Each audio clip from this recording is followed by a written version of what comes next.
Embarquement immédiat, tout un monde de passionnés. Et c'est ça qui a vraiment, je pense, planté la graine en moi que dans le futur, il fallait que je fasse quelque chose parce que moi j'ai eu beaucoup de chance. Et si j'ai eu la chance et que je fais rien avec les privilèges que j'ai obtenus, je me sentirais pas bien.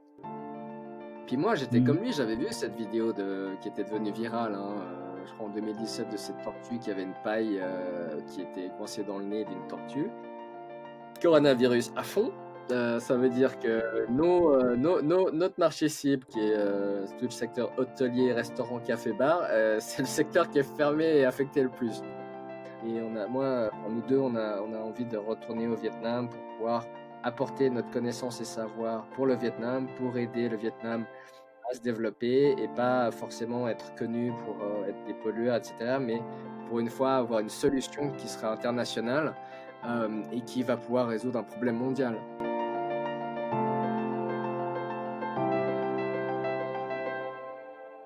Je suis Charles Briet, coach et entrepreneur, et je pars chaque semaine à la rencontre de passionnés dans le monde entier, ceux qui font de leur passion le sens de leur vie. Je parle de gastronomie, d'art, de sport, de musique, d'entrepreneuriat, de spiritualité ou d'écologie. Toutes les choses qui font sens pour moi et au final, qui rendent la vie passionnante et stimulante. En pleine épidémie, avec mon podcast Embarquement immédiat, je vous propose de nouvelles rencontres chaque semaine afin de vous faire partager la vie d'entrepreneurs ou de personnalités qui traversent ces moments anxiogènes pour tous, que ce soit pour le présent ou pour l'avenir. Embarquement immédiat avec Nat Vong. La rencontre d'aujourd'hui n'a jamais si bien répondu à cette question. Quel impact a sur notre vie et notre lieu de naissance ? La période actuelle d'épidémie doit nous rappeler de la chance que nous avons de vivre dans nos pays riches. Ne perdons pas de vue qu'une partie de notre réussite, nous la devons au hasard de l'endroit de notre naissance. Pour ma part, j'essaie de m'en souvenir le plus souvent possible, de transmettre ce message et d'agir, en devenant conscient de ce qui se passe sur la planète, en partageant et en étant heureux tout simplement du moment présent. Car ce sont nos petites pierres individuelles qui feront notre société de demain. J'ai la chance de naître au bon endroit. C'est avec cette phrase que Nat Vong a débuté notre entretien. Car c'est tout jeune qu'il a pris conscience de sa chance de vivre ses premières années en Suisse, après que ses parents aient fui le Vietnam à bord des boat people des années 80. Ce qui fait sens pour lui et nourrit sa passion, c'est justement ce sentiment que quand on a cette opportunité, on doit faire quelque chose pour avoir un impact sur le monde.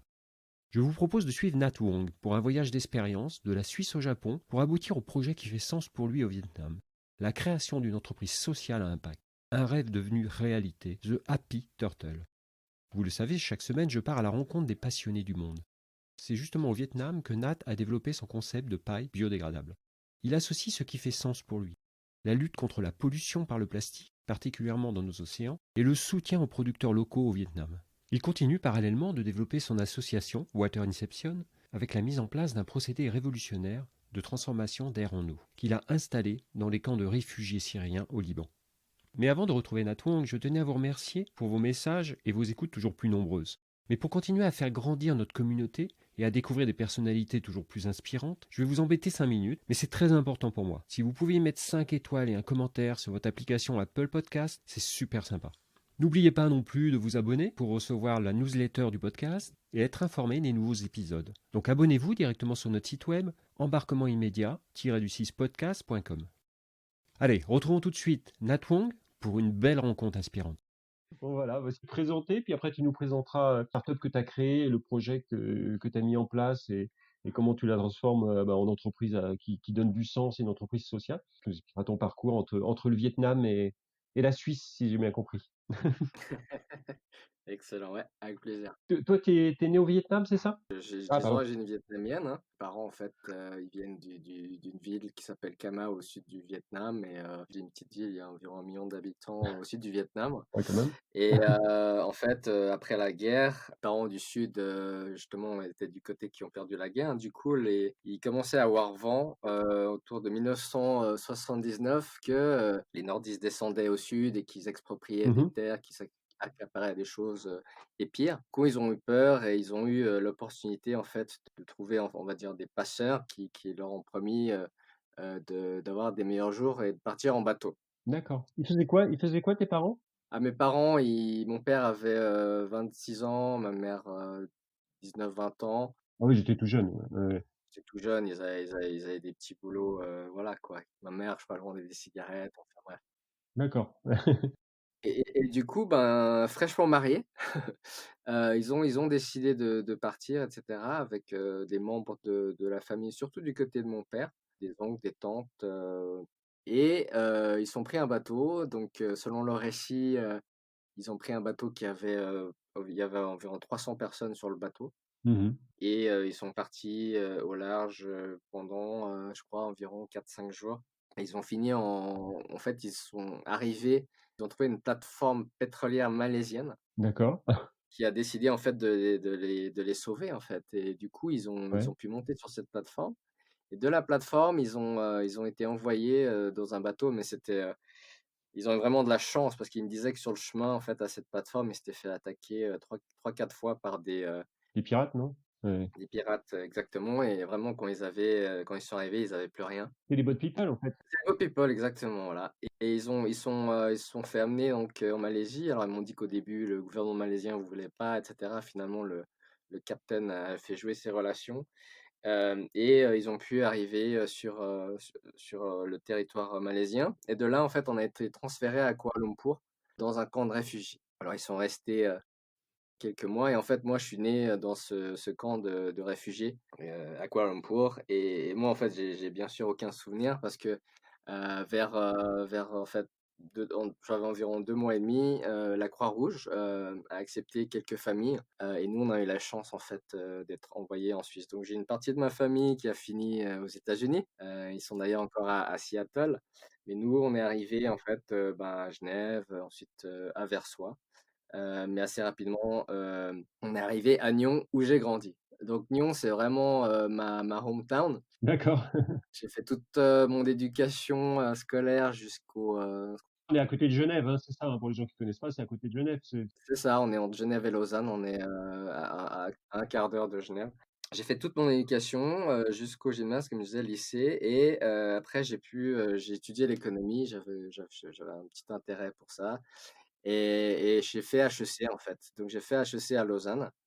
En fait, c'est un parcours enfin, l'étude universitaire a duré environ, 4-5 ans. J'avais fait un échange en plus, sur la dernière année, et je suis allé au Chili, à d'accord, Santiago. Alors c'est là que j'ai un peu appris l'espagnol. Et en fait, en finissant, en ayant obtenu mon master, j'avais pas vraiment des idées précises. Alors j'étais tout de suite un peu un mouton noir, parce que moi, je voyais un peu les étudiants, ils étaient tous intéressés pour des postes dans des banques ou d'entreprises de consulting et cetera. Et moi je voyais vraiment pas l'intérêt. Et du coup, bah, en sortant de là, j'avais pas trop d'idées. Donc, qu'est-ce que j'ai fait? Ben, à ce moment-là, j'avais une copine qui était japonaise, et je me suis dit: «Ben, voilà, dans le doute, je vais aller au Japon». En plus, c'était un pays que je voulais visiter depuis longtemps. Donc je suis arrivé, à Tokyo en 2007. Là-bas, j'ai commencé, tout simplement en faisant un stage. J'ai été dans une école pour apprendre, un peu de japonais. Alors mon japonais est pas formidable, et en plus, je suis en train de l'oublier tous les jours. Mais ça m'a permis, en fait, à travers ça, à travers des rencontres sur place, après avoir étudié un petit peu, de trouver, mon premier boulot au Japon, où j'ai, travaillé, en fait, dans une boîte d'IT, en tant que commercial. Parce que moi, avec d'accord. HEC, j'avais pas forcément des connaissances techniques.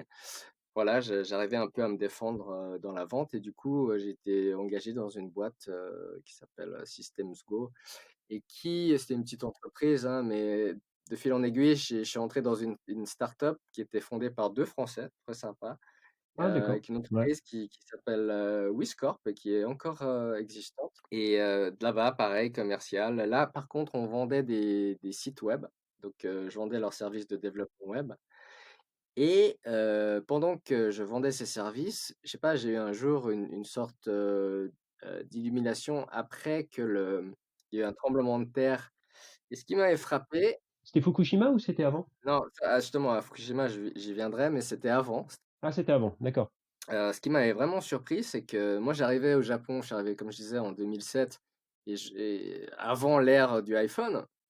Et je bien voyais sûr. déjà des Japonais qui prenaient leur mobile et qui ressemblaient à un clip, hein, c'est les pliables là. Et déjà, ils payaient leur menu, McDo, avec ça. Alors j'étais là. OK, waouh, c'est vraiment une nouvelle dimension ici et ensuite, donc je reviens à ce tremblement de terre, je regarde les Américains qui font, énormément de dons par SMS. Alors c'est un truc qui me surprend. Je me dis: «Mais c'est cool, c'est vrai, c'est facile à ça a l'air facile à faire». Mais le Japon, ils ont un truc encore plus simple avec du touch et cetera et ça a commencé à me donner des idées que vivant dans un pays qui a des tremblements de terre, quotidiens au Japon, c'est juste que les degrés de puissance, varient, mais il y a toujours des petits tremblements et cetera. Des fois, on les sent pas, mais j'en avais quand même senti quelques-uns et je me suis dit: «Ouais, il y a quand même une grande possibilité qu'au Japon, un jour, ils aient un monstre tremblement de terre». C'est ce que certains disaient en plus. Oui, c'est une possibilité réelle, hein, d'ailleurs, hein, sans l'intercession de plaques et oui, oui, ça bougera de toute façon, ils le savent. Exactement et donc moi, en fait, ben, vu que je bossais dans cette plateforme qui, enfin, c'est pardon, cette startup qui faisait des sites web, j'ai commencé à l'idée de créer, en fait, une plateforme qui permettrait, dans un futur, d'avoir des ONG déjà en place, Mmh. avec des projets, humanitaires en cas de catastrophe qui, pourraient, par exemple parce qu'il y a toujours un problème de confiance, les gens, quand ils font un don, ils savent pas où finisse l'argent. Alors j'avais mis en place j'ai eu l'idée de mettre en place un système où les gens pouvaient, dans un projet, par exemple, reconstruire une école ou voilà, donner des couvertures, ou des filets de moustiques. Vraiment, les gens pouvaient choisir comment ils voulaient que leur argent soit dépensé. Ils pouvaient choisir leur projet Dans le projet, ils rentraient dans le et projet. donner une vision sur les investissements. Ouais, i alors à l'époque, on n'avait pas encore pu, enfin, c'était vraiment on avait juste des photos, mais les gens pouvaient voir le projet, dans son entier et choisir, par exemple, si c'était le projet de construire une école et cetera, ils pouvaient dire: «Bon, voilà, moi, je veux contribuer pour les cahiers, les stylos, les sacs à dos ou la chaise, la table et cetera» et autour de ça, il y avait en fait, ce qu'on appelle en français la ludification, mais en anglais c'est gamification, qui est un concept, qui est très intéressant parce que moi à la base, c'est vrai que j'ai un passé de gamer. De la gamification, ce qui est intéressant, c'est qu'ils prennent des éléments on va dire, de progression qui viennent des jeux vidéo et on essaye d'appliquer ça en fait dans un contexte qui n'a rien à voir avec les jeux vidéo, mais dans le but de motiver les gens à faire plus que ce qu'ils feraient. Et ça, cette idée, elle m'est venue d'une campagne de publicité de Volkswagen à l'époque qui s'appelle The Fun Theory, qui disait tout simplement que la manière la plus simple de changer le comportement des gens, c'était en fait de leur faire faire quelque chose de fun. Alors, ils avaient fait une vidéo tout simplement de gens qui sortaient d'une sortie de métro. Ils avaient le choix entre les escaliers et l'escalator. Et dans un temps, en fait, on va dire normal, plus de gens prenaient les escalators et en fait, ils Mmh mh. essayaient de voir comment ils pouvaient faire que plus de gens prennent les escaliers. Donc ce qu'ils ont fait, c'est qu'ils ont, transformé les escaliers, en pianos, géants et donc chaque fois que quelqu'un montait, une marche, ça faisait, ding dang dong Oui, ils ont trouvé le côté ludique des jeux, en fait. et de cette idée, je suis rentré un peu dans la gamification et je me suis dit: «Tiens, ça peut être intéressant vu que les Japonais sont pas forcément les plus connus pour faire des dons». Peut-être qu'étant un peu, plus dans le jeu vidéo qu'en moyenne que les autres pays, peut-être qu'en injectant de la gamification dans ma plateforme de crowdfunding pour les ONG, on pourrait avoir, plus de dons. Alors, j'ai commencé à pitcher mon idée, j'ai commencé à gagner en fait, des petits prix un peu de et j'ai pu, convaincre mon boss de l'époque de m'aider en fait à construire cette plateforme. Donc vraiment, ils ont dû, développer la plateforme de A à Z et cetera. À la fin, on soutenait une trentaine, on a aidé une trentaine d'ONG, par exemple Médecins du Monde, Care International. On construisait le truc et c'est là en fait, pendant qu'on construisait la plateforme que, il y a eu le tremblement de terre de ouais, Tohoku, Fukushima et cetera. Donc je me souviens très clairement ce jour parce que voilà, j'étais dans un café, je voyais commencer les lampes qui commençaient à bouger, j'étais là: «OK, bon, ça va passer». Ça passait pas, je voyais Ouais. les staffs qui disaient: «Sortez, sortez», et cetera. Je suis sorti dans la rue, il y avait plein de gens dans la rue, puis on commençait à voir des hauts bâtiments onduler, on était là: «Ça y est, c'est l'apocalypse». Mais finalement, à Tokyo, on a eu de la chance parce qu'on était quand même, à plus de 200 kilomètres, du centre, 0 Il y a eu quelques trucs cassés, mais Et les constructions à Tokyo sont faites pour résister aux tremblements de terre depuis des ouais, ouais. depuis des dizaines d'années déjà, ils construisent dans cette optique-là, de toute façon. Mais, Oui, mais, complètement. mais surtout, on n'a pas eu de tsunami donc, qui est arrivé à Tokyo, donc ça, clairement, on a eu beaucoup de chance. Et ce jour-là, c'était un jour incroyable. Je veux dire, au Japon, les métros et les trains sont super en place. Et ce jour-là, tout était arrêté. Donc, j'avais jamais vu autant de gens marcher dans la rue. En plus, il faisait froid, je me souviens. Et j'avais entendu des récits de gens qui avaient dû marcher pendant une quinzaine d'heures avant d'arriver chez eux. Enfin, c'était violent ce jour-là. Moi, j'avais marché 1 heure, j'en pouvais plus. Enfin, j'exagère, mais c'était vraiment l'apocalypse. Et puis là, vu que les mobiles, en fait, ils n'avaient pas coupé les mobiles, mais c'est vrai que vu que tout le monde était un peu inquiet, contactait tout le monde avait plus de batterie.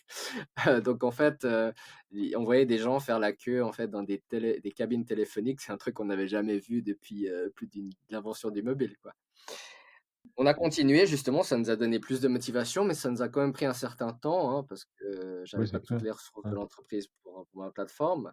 On a réussi à lancer le site, 1 année après. On a pu collecter, voilà, des centaines de milliers, de yens japonais pour une trentaine d'ONG. Donc j'étais très fier et grâce à ça, Ah ouais, c'est bien. Mmh.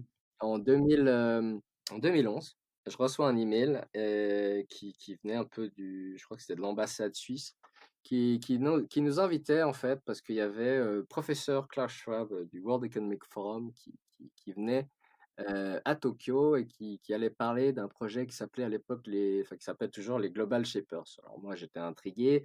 Le World Economic Forum, pour moi dans ma tête, c'était des globalistes, etc.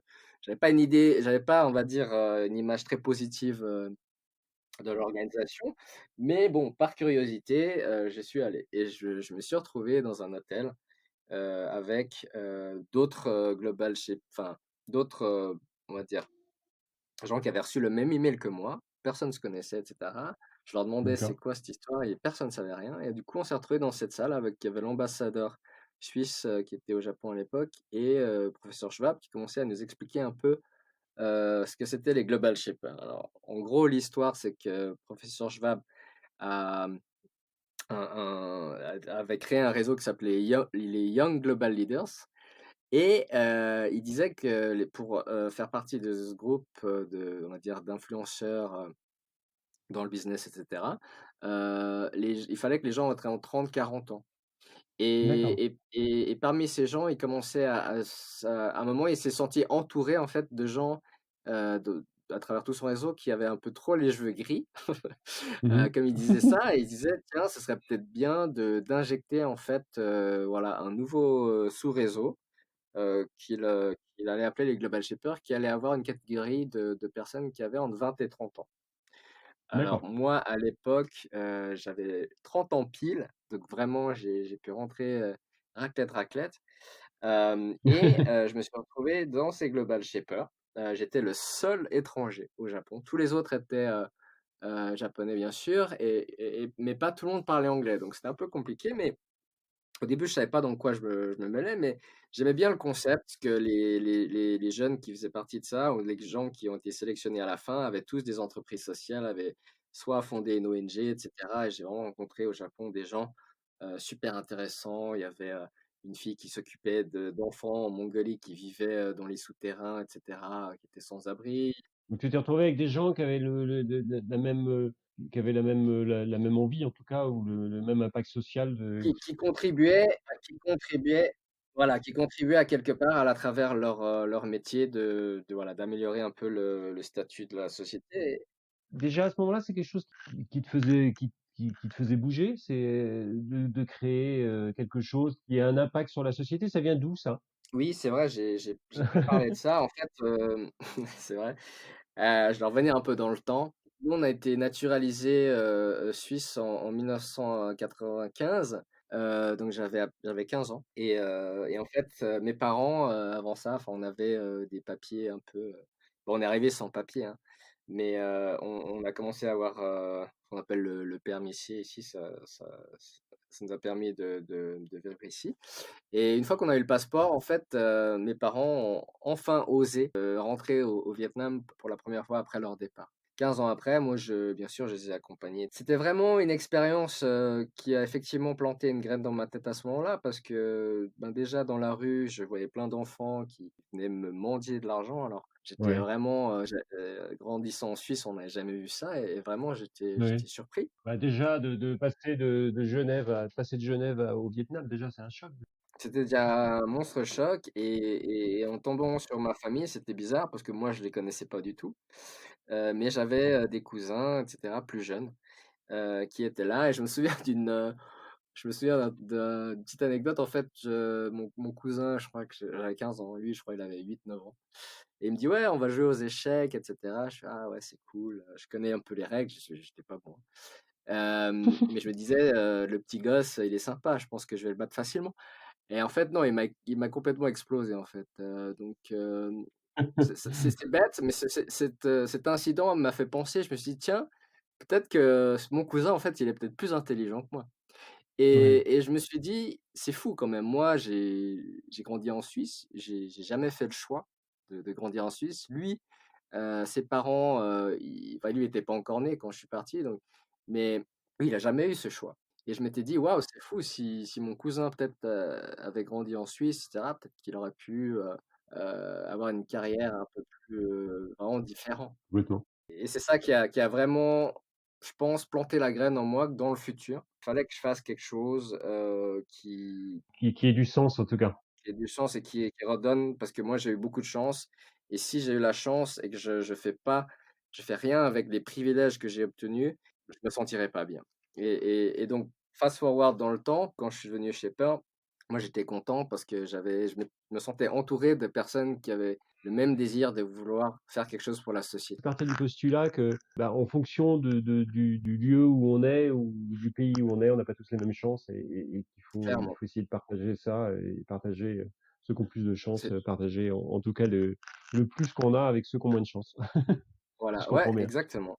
Et donc, la plateforme lancée, on a fait ça pendant 3 4 ans, jusqu'en 2015, et ce qui était, malheureusement l'intérêt général envers le Japon. Maintenant, plus personne parle de Fukushima, hein, même si, ça continue, ils continuent à déverser des millions de litres d'eau contaminée dans l'océan. Mais en fait, malheureusement, ça voulait dire que ma plateforme recevait moins de visites, et cetera, moins de dons, et il y a eu un moment où j'ai dû prendre la décision de fermer le site parce que, on D'accord. recevait plus assez de dons, et donc c'était un moment assez difficile. Et tu as vécu ça comme un échec ou tu as vécu ça comment, de ton côté? Ouais, ben, un échec, moi, je suis assez positif envers, les échecs, mais c'est vrai que sur le moment, j'étais un peu triste parce que c'était mon «bébé» entre guillemets, et puis et la réalité était ça, et du coup, j'ai dû réfléchir à ce que j'allais faire après. Donc, à ce moment-là, les réseaux sociaux, Facebook, Twitter, et cetera, commençaient à débuter, en fait, pour promouvoir mon site web, à ce moment-là, j'avais utilisé les réseaux sociaux, et donc je bénéficiais un peu d'une expérience sur Facebook, Twitter, que, peu de gens avaient encore à l'époque, ou pas énormément, et du coup, je me suis un peu reconverti en consultant en web marketing, Mmh. pour différents, clients. Donc j'étais vraiment en mode consultant indépendant. Et en fait, un ami en Suisse, se disait un peu les mêmes choses à ce moment-là. Il était aussi un peu dans le web marketing. On s'est dit: «Tiens, ben, écoute, moi, j'ai passé 8 ans au Japon, c'était cool». Dans ce temps-là, j'avais plus cette, 1re copine, hein. Donc je me suis dit: «Bon, ben, 8 ans, c'est pas mal au Japon», et j'adore. Franchement, c'était les meilleures années de ma vie. Mais je me suis dit: «Il fallait peut-être que je passe, à quelque chose». Donc je me suis dit: Je vais aller en Suisse». Donc en 2015, je suis rentré en Suisse, et on a monté, voilà, une petite entreprise de consulting. Et en fait, on a eu des petits différends, et moi, j'ai finalement monté ma propre structure qui s'appelle Digital Inception, et j'étais lancé, en fait, sur cette carrière un peu de consulting de web marketing, et moi, dans mon esprit, je voulais arriver à un point où je devenais un nomade digital. Je sais pas si tu ceux qui Si, si, connaissent, mais si, si. c'était un peu mon rêve. Je me disais: «Tiens, ça pourrait être génial, je trouve des clients en Suisse, et ensuite, je pourrais aller au Vietnam», et cetera. Donc je rêvais d'aller au Vietnam parce que, c'est vraiment un pays que j'adore. Tu appris le vietnamien? Tu connaissais le vietnamien? Tes parents te l'ont appris ou pas du tout? Ah oui, alors, Oui, c'est le vietnamien, en fait, je l'ai toujours parlé, avec mes parents et je le parle Ah, c'est encore bien. aujourd'hui. Mais ouais, ça m'a permis un peu de garder la langue et j'ai de la chance parce qu'il y a pas tous les parents, des boat people, souvent des secondes générations comme on est Oui, oui, qui ont fait j'ai des amis de mes parents qui avaient peur justement de d'impacter négativement le français, de leur enfant. Du coup, ils leur parlaient qu'en complètement. français et puis du coup, maintenant, ils parlent pas vietnamien et c'est dommage. Faut qu'ils s'intègrent au mieux dans la population, enfin, Mmh. en France, quoi. Oui, oui, complètement. Mais ça, c'est souvent les parents qui sont éduqués, parce qu'ils peuvent leur parler en français. Mes parents, ils parlaient pas français vraiment, donc il y avait pas vraiment de choix à ce moment-là. Ils Il y a ils pas trop le parlaient choix. vietnamien. Mais, avec mon frère, bah, j'ai un petit frère, qui a 6 ans de moins de moi et avec qui, au début, on parlait quand on était tout petit en vietnamien, mais en grandissant, ben, on choisit un peu naturellement la langue où on peut le mieux communiquer. Oui, oui, complètement. Et bon ça va, mes parents me tapaient pas sur les doigts quand on parlait français, voilà. Voilà. Et du coup, mais il y avait quand même un truc qui m'intéressait parce que moi j'étais intéressé par tout ce qui était un peu vie autonome et j'étais tombé en fait sur, une vidéo d'un Espagnol, d'un inventeur espagnol qui, dans l'interview, disait qu'il avait fabriqué une machine qui était, capable de produire, de l'eau potable à partir de l'air. Alors j'étais là, Mmh mh. écoute, quoi? Ça existe, mais je me suis dit: «C'est bizarre, j'en ai jamais entendu parler et cetera». Donc j'ai un peu investigué, à travers le lien et je suis tombé sur, le nom de l'entreprise, qui s'appelle Aquair et en fait, je les ai appelés et c'est marrant grâce à l'espagnol que j'avais appris, à l'époque, j'avais Oui, pu oui. communiquer avec le fils de l'inventeur et je lui ai dit: «Mais monsieur, c'est votre machine, j'ai vu, sur l'interview de votre père, est-ce qu'elle existe vraiment? Est-ce que je peux la voir?» Et il me disait: «Oui, bien sûr, mais faut que tu viennes, faut que tu viennes en Espagne, à Séville». Mmh mh. Et j'étais: «Ah OK». Je me suis dit: «Waouh, c'est pas possible, il faut que j'aille voir ça». Alors c'est vrai qu'il y a pas tout le monde qui l'aurait fait, mais je me suis dit: «Voilà, sur un malentendu, Séville, il y a des trucs sympas à voir, à visiter, on peut toujours visiter la ville». Hem Et du coup, je suis allé, c'était, décembre 2016.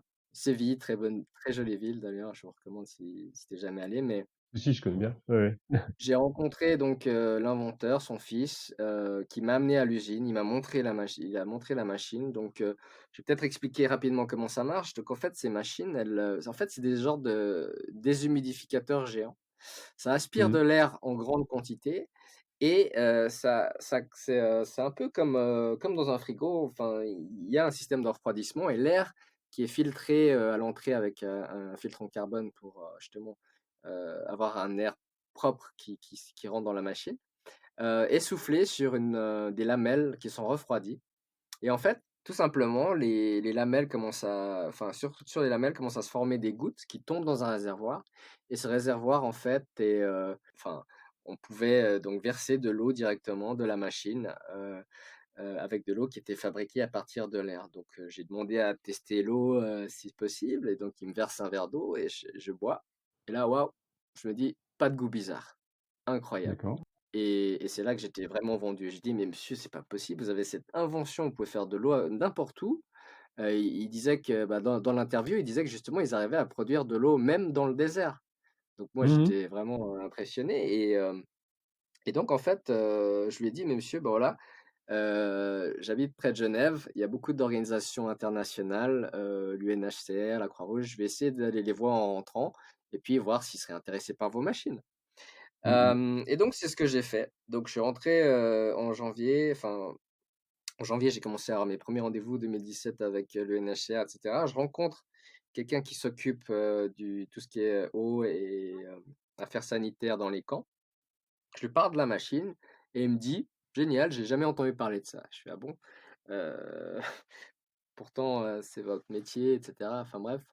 Et du coup, je commence à lui dire: «Bah, voilà, ce serait bien, je pense, c'est d'avoir ces machines dans le camp». Alors il commençait à me poser des questions, et cetera, mais il me disait assez franchement, il me disait: «Tu sais Nat, tu vois la l'HCR, c'est un peu bureaucratique, Oui. et si, une machine, est envoyée d'Espagne, dans un camp de réfugiés, nous, on reçoit en fait de l'argent du gouvernement espagnol. S'il y a des dons qui sont faits en nature, le montant du don en nature sera déduit, du «cash» entre guillemets qu'ils C'est ce qu'ils recevront reçoivent. de Ouais, ouais. l'Espagne et donc en fait, il me disait que c'était c'était pas un super plan pour eux.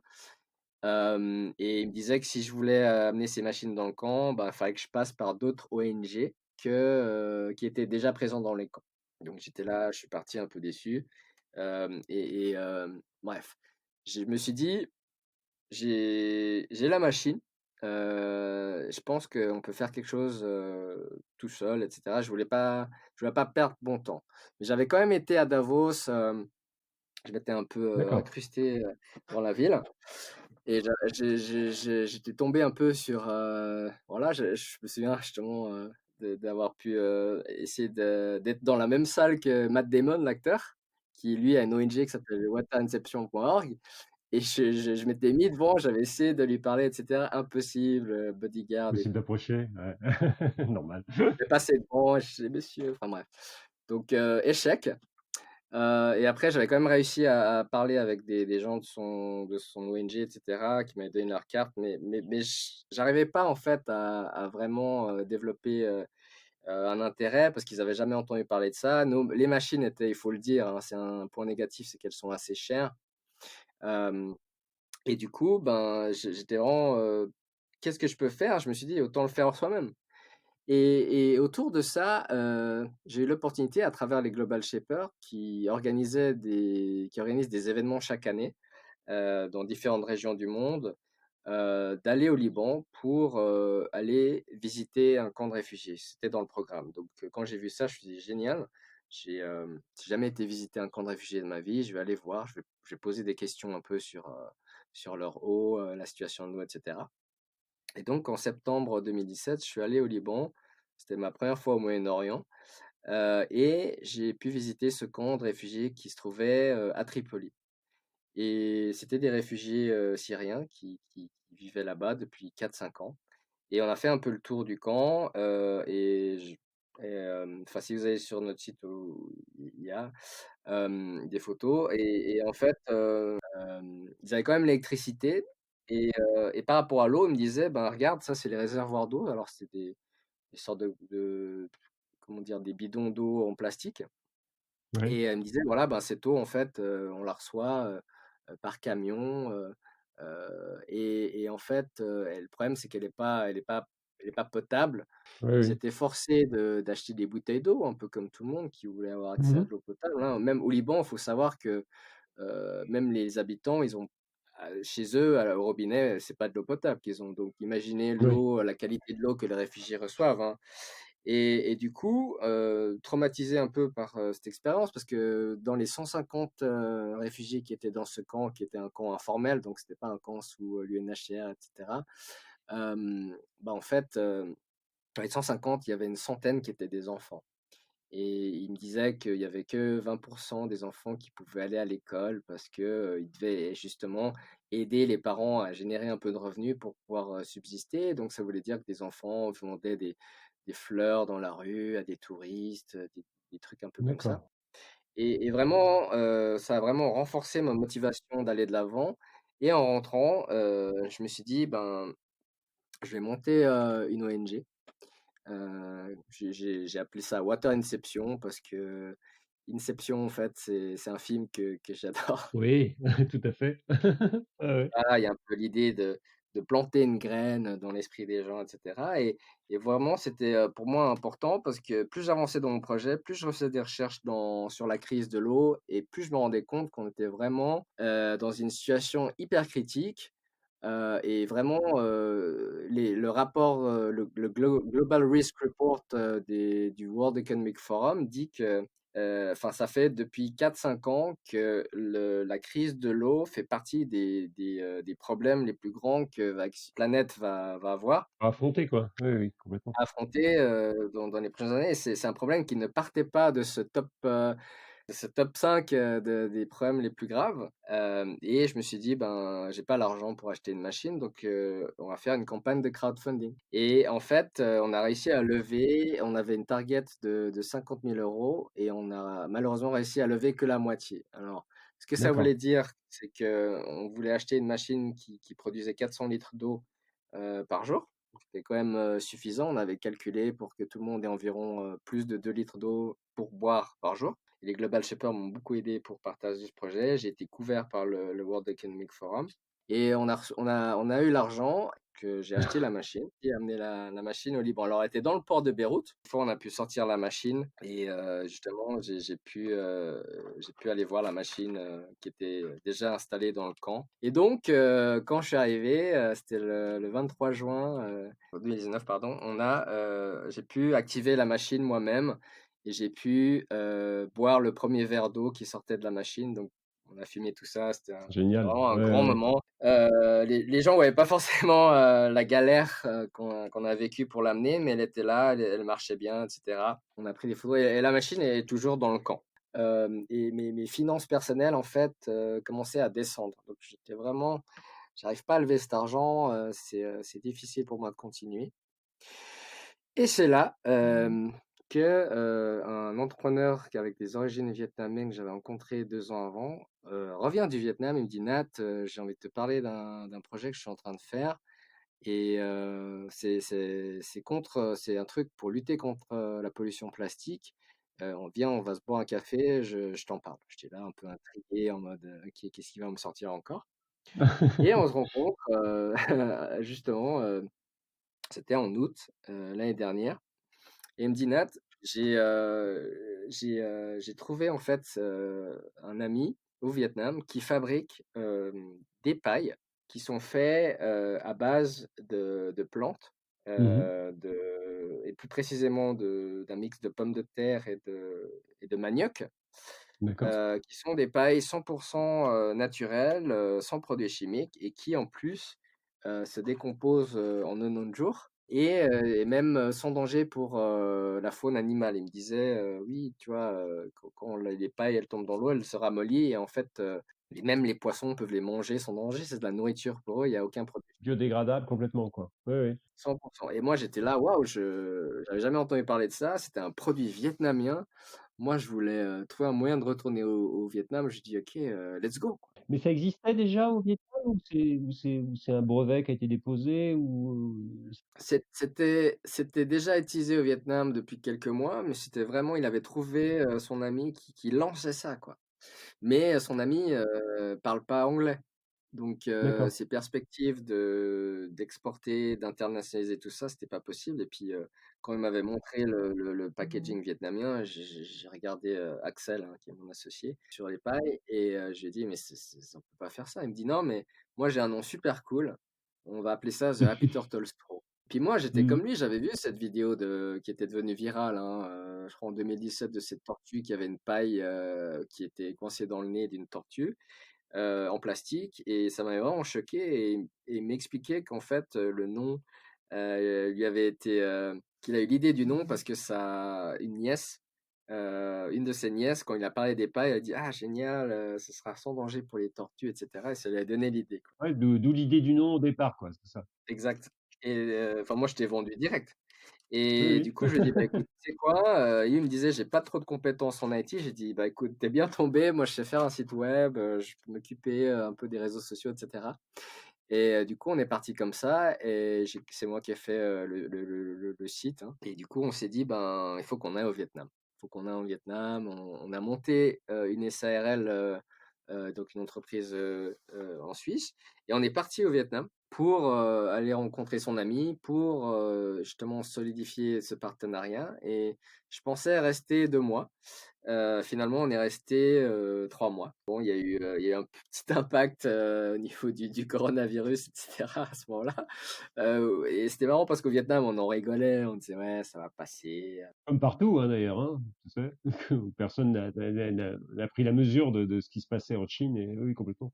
Mais je disais, à ce moment-là, on pensait pas que ça allait forcément, nous impacter, en fait. Et donc on en rigolait et tout, mais on avait réussi à solidifier le partenariat avec son ami producteur qui finalement a dit qu'il allait produire que pour nous, sous notre marque, qui est vraiment de s'occuper de A à Z. Donc on a entre guillemets un directeur de production qui est là-bas. On a fait le packaging sur place, ça allait très vite. On a essayé de faire en Suisse, c'était hyper cher et puis très lent.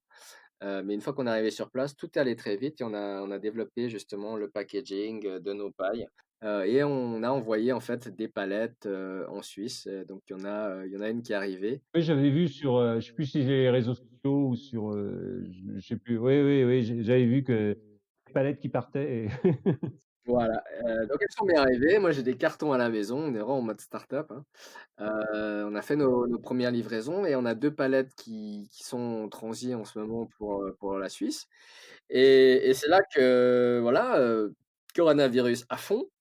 Ça veut dire que notre marché cible qui est, tout le secteur hôtelier, restaurant, café, bar, c'est le secteur qui est fermé et affecté le plus. Donc donc là, vous aviez signé des partenariats déjà ou je sais pas avec, des gens comme McDo ou des chaînes comme ça? Vous avez déjà des partenariats qui sont en place? on a des clients, McDonald's, en tout cas, j'ai essayé un peu pour la Suisse. Malheureusement, ils sont encore aux pailles en plastique et en fait, il faut savoir que nos pailles, ben, elles sont plus chères que celles en plastique, plus chères que celles en papier et aussi plus chères que celles qui sont en PLA. Alors je sais pas si, C'est quoi PLA alors, du coup? c'est du plastique qui est, produit à partir de plantes, mais ça reste, on va dire, un polymère. C'est-à-dire que c'est quelque D'accord. chose qui se désintègre pas forcément, à 100 et Il n'est pas produit à base de pétrole, il n'est pas produit à base de pétrole, mais à base de plantes, c'est ça? Mais ça reste un plastique quand même, c'est ça? voilà, de l'amidon. Aux yeux de l'utilisateur final, hein, ce c tu peux pas vraiment différencier. Si tu connais un peu les matériels et au toucher, tu verras, mais quelqu'un qui arrive dans un café, un club, on lui donne une paille, il regarde la paille en paella, pour lui, c'est du plastique. Et puis, ce qui est marrant, c'est que maintenant, ceux qui ont passé à ces pailles en PLA, ils sont obligés limite d'écrire sur la paille: «Ce n'est pas du plastique», mais les gens, ils regardent ça, ils se disent: «Mais c'est quoi ces conneries?» Et puis après, parfois même, il y a les clients qui se plaignent, on a des clients, qui achètent nos pailles, ils disaient: «Ouais», les clients allaient vers eux en disant: «Ouais, mais c'est quoi ce plastique?» Puis eux, ils devaient passer 5-10 minutes à l'expliquer: «Non, c'est pas du plastique, c'est fait à partir d'amidon, nin nin», et ils perdaient 10 minutes à expliquer et essayer de convaincre, qui était un client à moitié convaincu et ils se disaient: «Merde, c'est un peu chiant ce PLA». Et les pailles en papier, brièvement, hein, les papiers, c'est un peu une fausse, bonne solution parce que, en fait, il y a des produits chimiques qui sont utilisés pour blanchir le papier, de la colle pour coller le papier. Il y a de l'encre qui est, sur les pailles qui leaks, hein, qui sont transmis dans le liquide et cetera, qui donne un goût de papier, également. Donc c'est vraiment généralement, ni ceux qui achètent, ni ceux qui utilisent, aiment ce produit. Donc on est bien. Le seul truc, c'est que nos prix sont un peu plus élevés. En fait, il faut que vous adressiez à des entreprises qui ont une démarche sociétale quoi, en fait, hein, et qui sont C'est prêts à ça, c'est ça. investir et à répercuter le prix. Mais c'est là où c'est pas évident, quoi. Ouais. Notre cible, alors si on parle hors crise corona, nos cibles, c'était justement les hôtels, un peu plus, 4-5 étoiles, les resorts, hein, on pensait à approcher, je sais pas, des trucs comme le Club Med, mais on disait Bien déjà sûr. tous les bars, qui sont sur toutes les plages du monde, ils seraient très intéressés par nos pailles parce qu'on est les seuls qui, si ça tombe enfin dans le sable, hein, la plage, ça reste, un aliment, complètement biodégradable, compostable, aucun problème et justement, les gens étaient très intéressés. Alors on a eu de la chance grâce à mes contacts avec le WEF, on a encore eu une vidéo qui a été, publiée sur nous et suite à ça, on a eu des demandes, depuis les États-Unis, Canada jusqu'en Australie, quoi.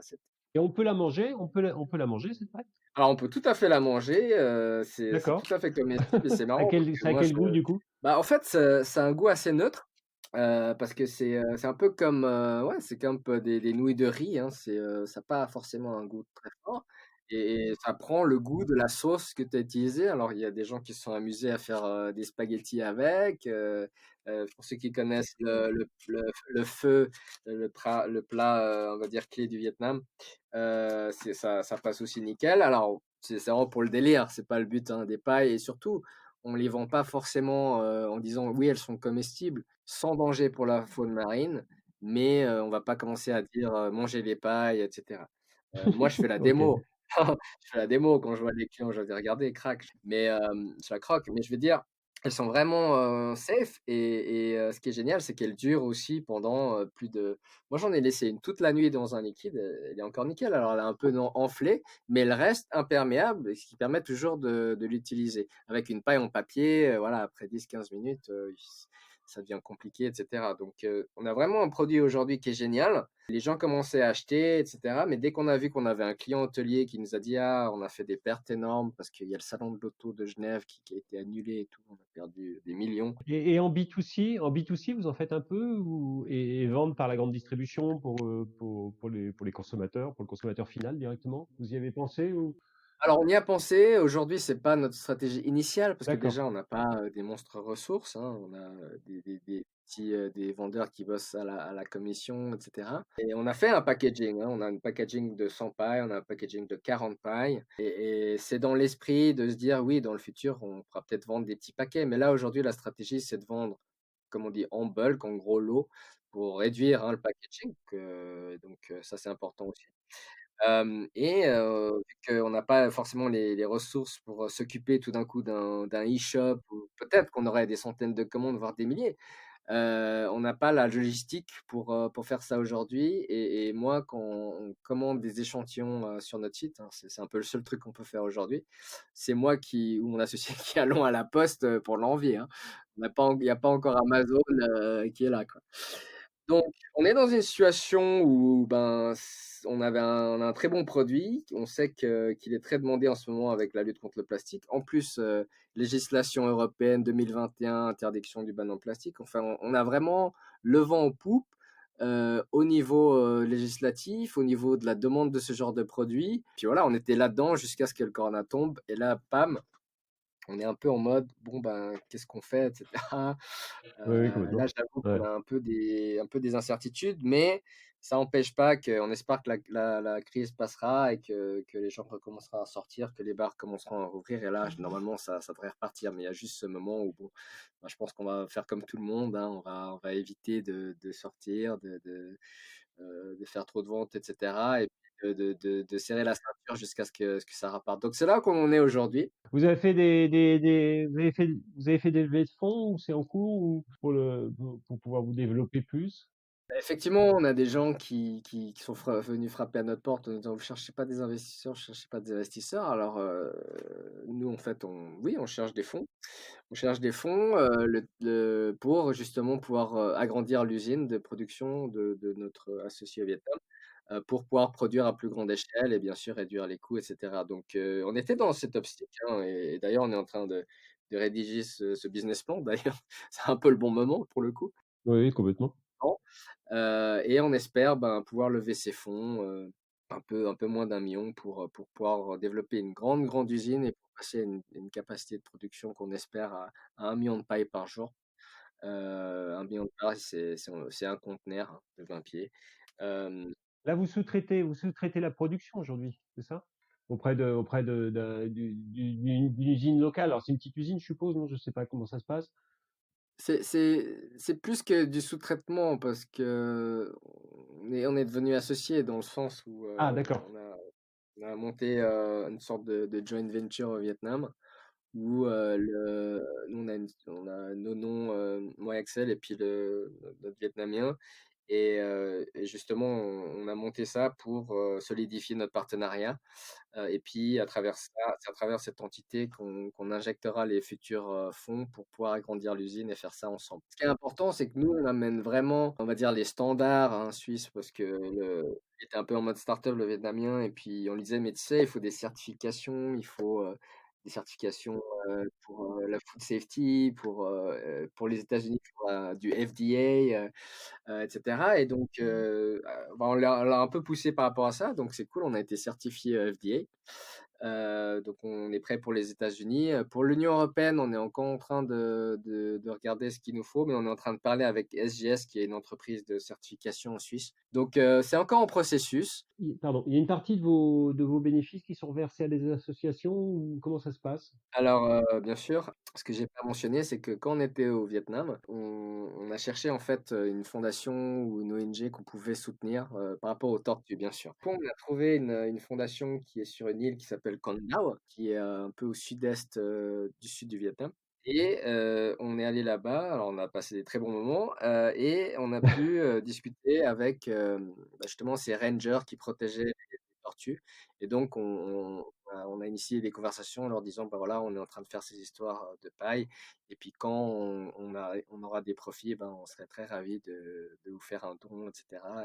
Et donc on est parti là-dessus. Alors aujourd'hui, on a 0 bénéfice, donc on n'a pas encore fait notre premier chèque. Mais bien sûr, nous, c'est un commitment. Pour nous, c'est très important parce que les 2 on a des origines vietnamiennes, et nous 2 on a envie de retourner au Vietnam pour pouvoir apporter notre connaissance et savoir pour le Vietnam, pour aider le Vietnam à se développer et pas forcément être connu pour, être des pollueurs, et cetera, mais pour une fois avoir une solution qui sera internationale, et qui va pouvoir résoudre un problème mondial. Et donc c'est pour ça qu'on est Oui, hyper complètement. motivés, c'est parce qu'on se dit que l'impact qu'on peut avoir, heu, pour le Vietnam sera génial, et on s'assure aussi que les fermiers qui vendent directement, les pommes de terre et le manioc, à notre associé, vietnamien, soient tout sourcés au Vietnam. Donc c'est tout au Vietnam, hein. Quoi vivre et que ce soit ouais. Et est-ce que les cultures sont bio? Non, pas encore, vous êtes pas encore sur, ça va être compliqué ça peut-être, non? Non, elles sont pas bio aujourd'hui, malheureusement, hein. J'aimerais bien changer, mais on s'est renseigné là-dessus, et pour qu'un fermier passe d'une culture, on va dire, avec des pesticides à bio, il faut attendre plusieurs années avant que la terre, en fait, voilà. Et du coup, on était là, bon, ben, bien sûr, c'est ce qu'on aimerait pour le futur, mais aujourd'hui, on pouvait malheureusement pas dire: «Bon, bah, s'il y a pas bio, on fait pas de paille», quoi, parce que, voilà. Mais c'est quelque chose qu'on veut changer dans le futur, bien sûr. Là, ça sera, je pense, dans un second temps, quand Oui, l'entreprise sera plus importante, où vous pourrez aider peut-être les parce que je sais que dans certains pays, ça se fait, où vous pourrez aider justement les agriculteurs à passer les certifications et à changer d'agriculture. Peut-être que c'est là, ça. ça pourrait être plus intéressant dans ce sens-là. Alors aujourd'hui, on n'est pas en direct, c'est notre producteur qui parle avec les fermiers. Du coup, on n'a pas encore, voilà, on peut pas avoir le contrôle de la supply chain de A à Z. Il a d'autres produits un peu, des plantes il a des terrains, et cetera, où il produit des produits bio. Mais pour apparemment les pommes de terre et le tapioca, c'est malheureusement pas encore le cas. Donc on espère dans le futur pouvoir dire ça, mais aujourd'hui, c'est pas encore le produit parfait, parfait. Bon, bah, c'est un beau projet en tout cas. Ouais, merci. Est-ce que tu cherchais un peu, ce que tu voulais faire, dans pas mal d'associations, dans pas mal de directions et là, tu as l'air d'avoir trouvé ta voie et en tout cas ton projet qui va te motiver pendant quelques années là, je pense. On est très motivé et on croit beaucoup au destin, parce que moi, enfin comme c'est de mon parcours, si je n'avais pas été, si j'avais pas eu, cette plateforme de dons, je serais pas venu Global Shaper. Sans Global Shaper, je j'aurais pas, été inspiré pour faire des entreprises sociales. J'aurais pas visité, le camp de réfugiés. Je suis tombé sur la vidéo, de l'inventeur espagnol, et mon associé, j'ai pas raconté comment on s'était rencontrés, mais c'était pendant que j'étais dans un événement où j'étais en train de présenter Water Inception. Et lui, il était là par hasard, il se faisait interviewer par, un youtubeur qui nous a d'ailleurs aidé pour les vidéos qu'on a produites. Et c'était vraiment, sur le moment, on se disait pas qu'on allait bosser ensemble, et cetera, mais voilà, des rencontres dans la vie, parfois, il suffit d'une personne, d'une rencontre, d'un bon timing, et puis là, on est bien, donc je suis content. On a un très C'est bon bien. produit, Ouais, ouais. on est très motivé, on a je pense, une bonne histoire, authentique. Et on espère que les gens résonneront avec ça, et que, les gens, ils seront contents dans le futur de faire un partenariat avec nous, parce qu'ils sauront qu'on choisit sur nos pailles, qui contribuent, indirectement, enfin directement, à la réduction du plastique, dans le monde, et puis surtout, pour aider à la restauration, de la population des tortues en voie de disparition, quoi. Oui, oui, complètement. Ouais, c'est bien, c'est un beau projet. Qu'est-ce qui t'inspire toi est-ce qu'il y a des choses qui t'ont inspiré ou des gens qui t'inspirent ou des lectures qui t'ont inspiré? Est-ce qu'il y a Ben, beaucoup de gens m'inspirent, hein, je veux dire, moi j'aime bien Elon Musk. d'accord. Au début, je le trouvais pas très, loquace. Je le voyais dans ses interviews, il bégayait un petit peu, et cetera. Je me disais: «Tiens, c'est fou, quoi. C'est pas un Steve Jobs quand il est sur scène, en fait». Et moi, j'avais toujours assimilé un peu le fait que les bons parleurs, voilà, un peu plus, successful, et cetera. Mais lui, Mmh. justement, introvert, et cetera, mais j'apprécie vraiment le fait qu'il a des idées vraiment hors du commun et qu'il arrive à vendre ça. Donc ça doit être un excellent vendeur, hein, Oui, oui. mais Elon Musk, ouais, c'est quelqu'un que je respecte. Et puis je respecte tout, on va dire même les gens comme Bill Gates, etc., qui ont fait de l'argent, mais qui essayent de redonner à quelque part à la société. Même Zuckerberg, il s'est committé à donner aussi, je crois, plus de 90% de sa future dans le futur. Alors bon, c'est une personne controversiale, mais je veux dire, En tout cas, il le fait. il le fait et puis il a l'intention de repartager ça. Donc moi, ce qui me dérange, c'est les gens qui s'enrichissent et qui font rien pour la société, en fait. Bien sûr. Pour moi, Oui, ça, complètement. c'est ça qui est triste, en fait. Et j'ai pas envie d'être comme ça. Donc je suis pas, moi j'ai pas des ambitions de devenir voilà milliardaire, etc. J'ai envie de retourner au Vietnam. J'ai envie de passer des années là-bas. Alors là, je suis toujours en Suisse. Bon, on avait prévu de retourner au Vietnam cet été. Peut-être que les choses vont. Bon, on verra comment les choses vont évoluer. Oui, oui. Mais l'idée, c'est d'être proche de la production puis surtout, hein, pas qu'exporter en Suisse, mais aussi au sud-est asiatique. Il y a Hong Kong, Singapour, la Taïwan, le Japon, hein, ils sont tous aussi en train de chercher des solutions. Oui, le marché il est mondial. Votre marché il est mondial aujourd'hui, donc ça peut être vraiment un beau projet. Oui, oui, complètement. Ça suffit de me geler, j'allais dire geler les fesses en Suisse et je me réjouis de tourner au Vietnam où là, il y a même pas d'hiver et en vieillissant, si je peux dire ça, je me suis dit: «Tiens, non, c'est quand même bien de rester au chaud». Donc c'est à peu près là où j'en suis et Bon, puis très bien. merci encore de me laisser partager mon. Merci à toi pour ce partage. Et puis voilà, on mettra tous les liens sur le résumé de l'épisode et on mettra tous les liens de l'entreprise et puis de vos projets et des associations, sans problème. C'est très gentil, Charles. Bah, merci beaucoup, Charles.